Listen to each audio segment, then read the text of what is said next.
On its power level, it's over 9,000! What, 9,000? Perfect! Alright, how's everybody doing today? Back again with another video for you guys and gals. And today, what I have for everyone is my 2-month follow-up video / wrap-up video with the Xiaomi Mi A2 Lite. Now, for those of you new to the channel or maybe you're returning, when I say follow-up / wrap-up, that means I feel like I've covered everything that I need to cover on a device, and I'm actually getting ready to package it back up and put it up for sale.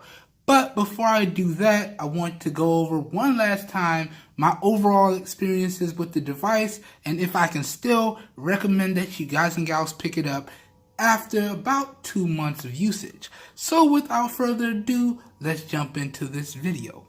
So first things first, when it comes to the build quality and design, I have to say this is still one of the best built and designed devices that I've ever had the opportunity to experience.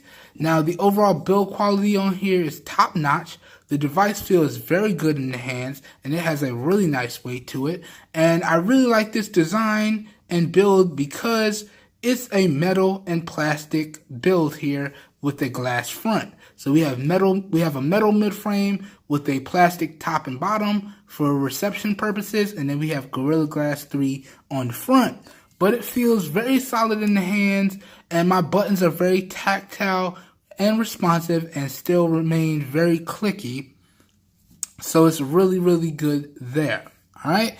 And because of the overall build materials, it's actually very durable as well. Now, I've dropped this device like twice, and you can still see it looks pretty much pristine. There's no dings, there's no dents, there's no scratches. Everything looks brand new, as if I just took it out the box. So really, really good there. Really good indeed. Now, that's not saying much because when I was using this device on the daily, I tend to keep it in a case, and I did have a screen protector on it for pretty much that whole review process. The screen protector fell off at the end of last month, and I didn't buy two. So I've been pretty much rocking it without a screen protector for a month, but you can see it still looks brand new. Other than that, I've had it in one of the 2 cases that I have with the device, and I haven't had any issues. So overall, the build quality and design on this device is still top notch. Okay.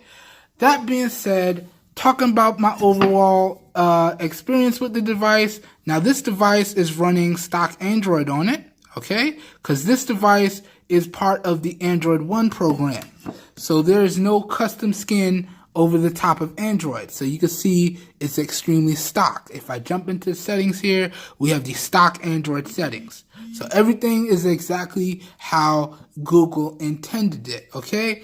Except for the camera experience, which still has Xiaomi's custom camera on it. I don't really like the Xiaomi custom camera experience, so I loaded up my favorite camera launcher, which is the Open Camera, and that's what I use when I use this device. Now, other than that, the stock launcher doesn't give you the ability to pull down the notification shade with one swipe. So I went ahead and I loaded up the rootless pixel launcher just so I have that ability. Now, I've said this before, but I have extremely small hands, and this is a big device, okay? And I don't like having to reach all the way up to the top of the device to pull down the notification shade. That just seems like a very unnecessary step to me. But I do like it when launchers bake in the ability for you just to swipe down anywhere on the display and pull down the notification shade. So loading up a different launcher was a must for me because I need that feature. You guys and gals don't know how many times on a regular basis I'm checking my notifications, I'm doing emails, I'm taking phone calls, I'm answering questions on YouTube. I feel like I'm doing this one all the time throughout the day. So having that ability to do that is a must. But other than that, the overall software experience on the device has been phenomenal. And because it's an Android One device, I do get updates extremely quickly. Now, we're in December now, but it's still on the November security patch. And it should be getting Android 9 Pie in a few weeks here. But the overall software is still very fluid and responsive.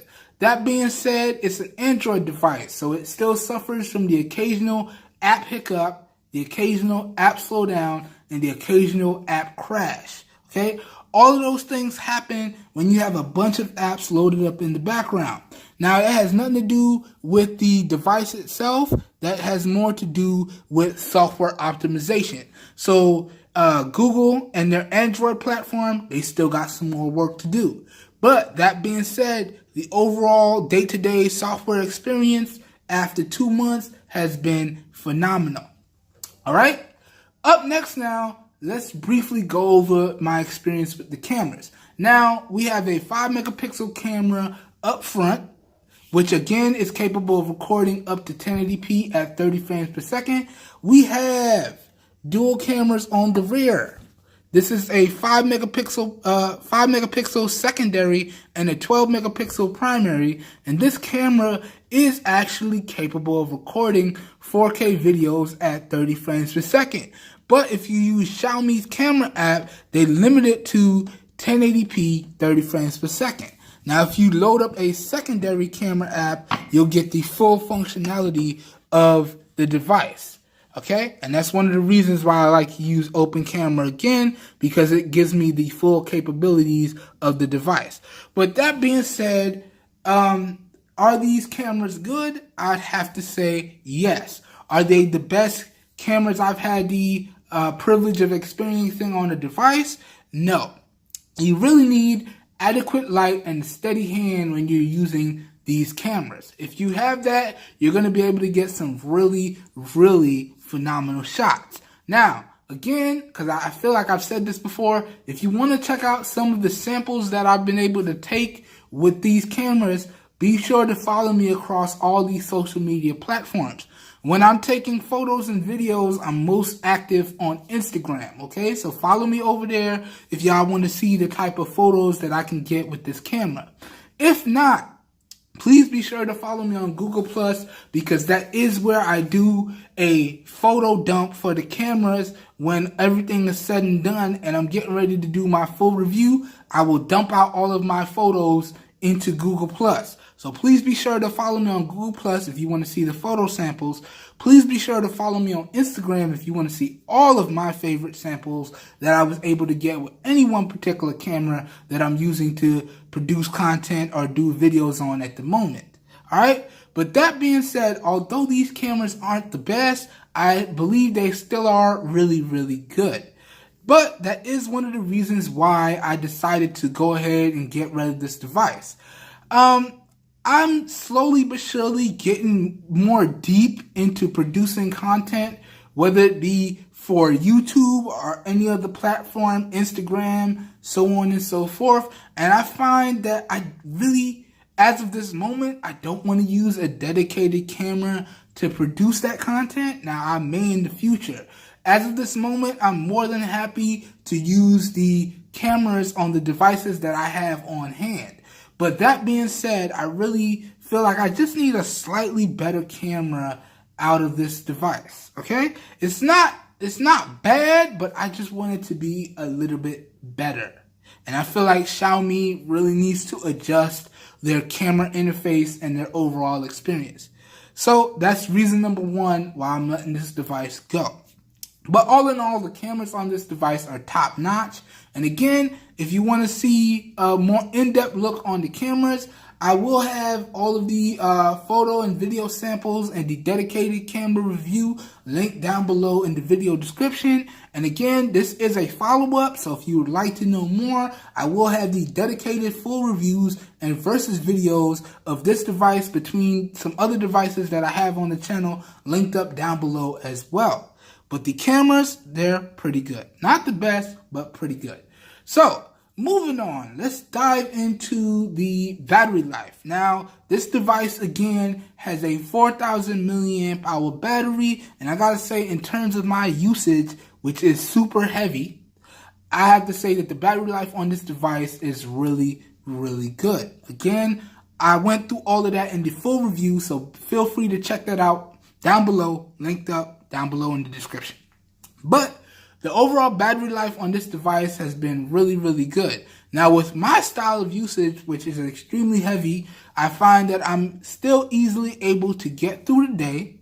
And I typically average about anywhere between 8.5 to 10 hours of screen on time, depending on what I'm doing on any one particular day.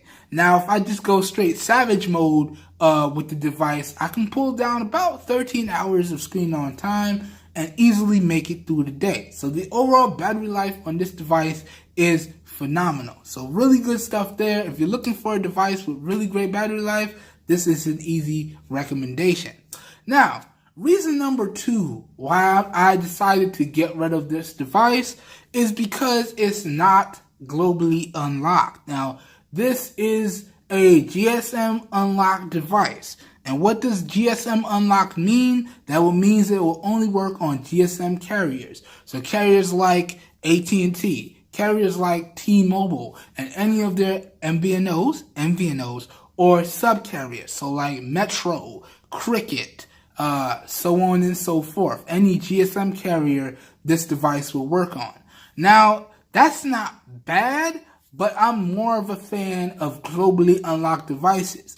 And when I say globally unlocked, I mean devices that will work across any carrier, okay? Whether it be Verizon, Sprint, T-Mobile, AT&T, and any of those particular carriers, MVNOs. So Metro, Cricket, Boost, anybody. US Cellular, anybody. So when I say globally unlocked, I'm talking about devices like my Samsung Galaxy S8, which I am using to record this video.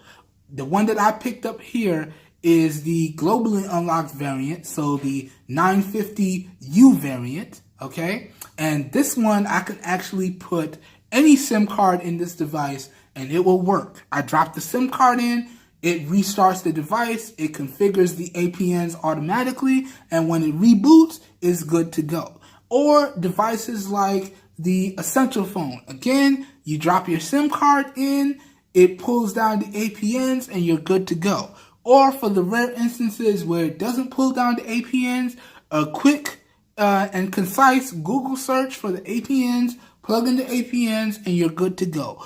Or carry devices like Motorola devices, which are globally unlocked for pretty much all carriers. Now, with Motorola, it pretty much depends on the device, but a large majority of Motorola devices are globally unlocked, and I tend to prefer the globally unlocked devices because then it's less of a headache. I can go between carriers as I please and not have a problem.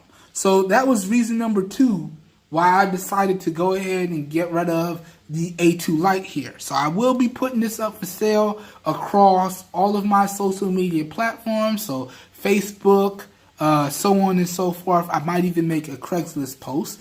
That being said, if any of my viewers are interested in picking up this device from me, I will give you guys a good price, so feel free to hit me up if you want to buy this device off me, and I'll ship it out to you. And I do accept PayPal, so if you want to do that, we can work that out. So, other than that though, I do prefer to get rid of my devices locally. This way, I don't have to worry about shipping.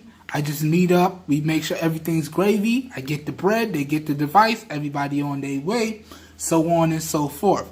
But I will leave this up for a while, so if any of my viewers want to hit me up about buying this device off me, let me know. All of my contact information is in the About page on my YouTube page, so check out the About page if you want to check out my emails and stuff like that.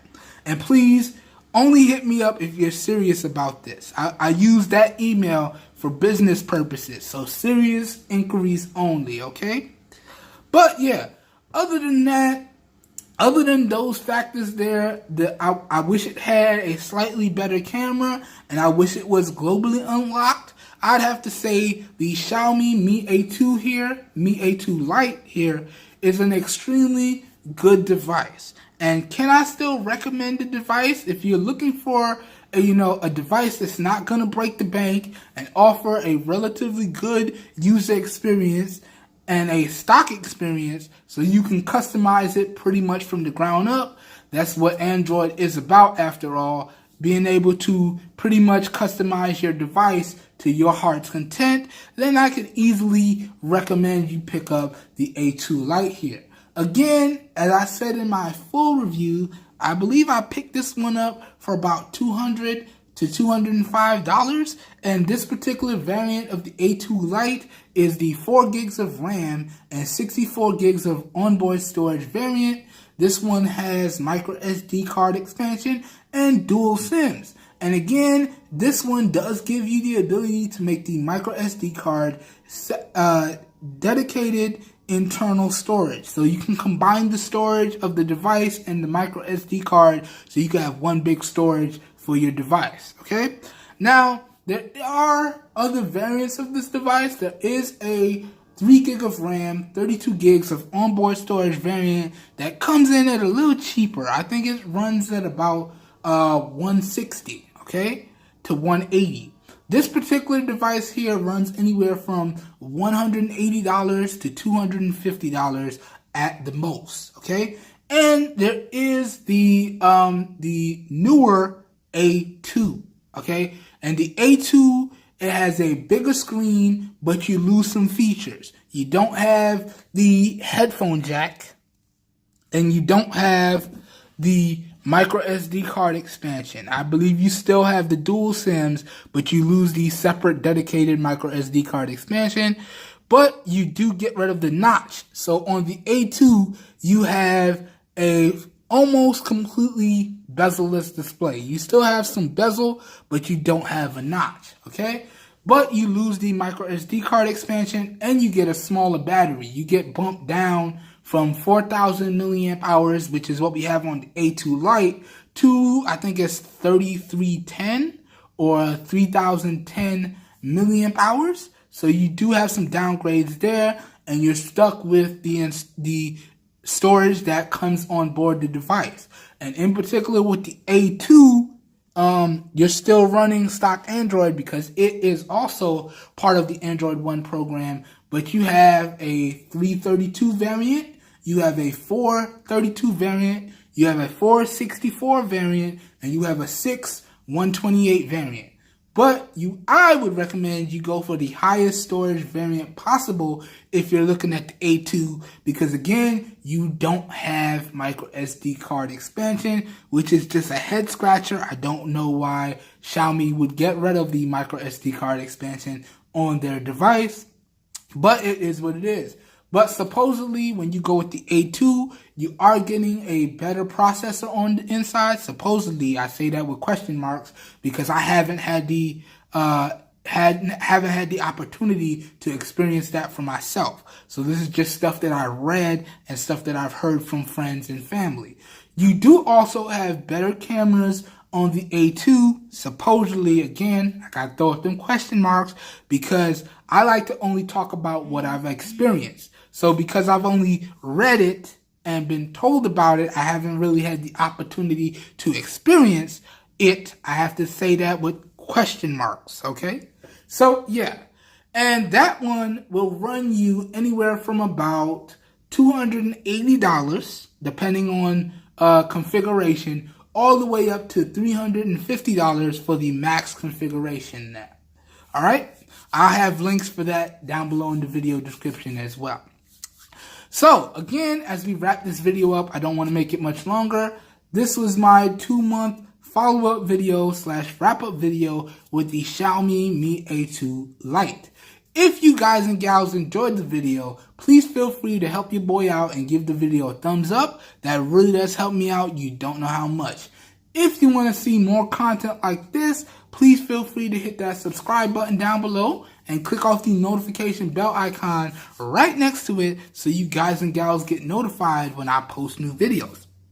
As always, if your interest is piqued, all the links to everything that I talked about, as well as some recommendations, will be available down below in the video description. So you'll get links to recommended cases, recommended micro SD cards, versus videos, camera samples, so on and so forth, as well as some links to where you can pick up this device at some really great prices. So if your interest is piqued, down below in the video description should be like a one-stop shop for you guys and gals, and you should be good to go. Alright? That being said, this whole video was recorded using the 12 megapixel rear-facing camera on the Samsung Galaxy S8 in 720p resolution at 30 frames per second. All the audio you guys and gals are hearing is being recorded using the lapel CQ clip-on microphone. This bad boy right over here. Okay? So please feel free to let me know what you think of the overall video quality and what you think of the overall audio quality down below in the comments. I really appreciate it. Any criticism is appreciated, especially constructive criticism, because that is how I grow and make the channel better as I move for you guys and gals. So please leave your how you feel about the overall video quality, whether it be the audio or the picture, down below in the comments. That being said, if you guys and gals have any questions on anything that I've covered about this device, or you feel like I didn't cover a particular thing about this device, please leave your questions down below in the comments as well. I do answer all questions in a timely fashion. I'm very passionate about these products, and I want to be as speedy as possible about responding back to questions. So I do answer all questions in a timely manner. That being said, I'd also like to know if you guys and gals own this device. Please let me know about your overall experiences down below in the comments as well. Let's have a nice, respectful conversation down there. That being said, I hope everyone has a great day, and I will catch you guys and gals in my next video. Peace, everybody. I think it's time to jump back over to the Moto device. All right, have a good one, y'all. Perfect.